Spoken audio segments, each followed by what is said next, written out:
Hey YouTube, Sam here. Well, I'm doing a little project here and I need to get this bike grip off of here. I've already moved the brake handle out of the way here. And this is just the simplest way to get bike grips off. Been doing this since I was a teeny bopper. I was riding bikes. So anyway, now you could use about any blowgun, but I find these ones where you can adjust the pressure actually very handy, and they go up underneath these pretty well too. Basically, you just take air.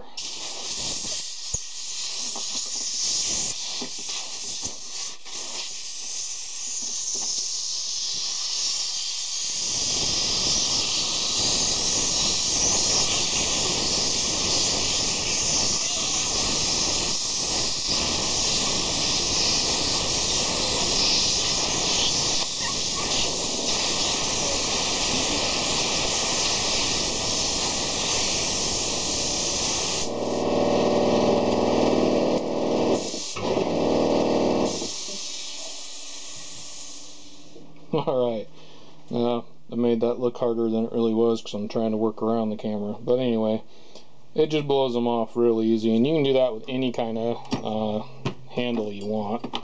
Actually, I do want this out of here too. So anyhow, thought I'd do a quick little video on that. This is Sam, Jack of all, Master of none. You all have a good one.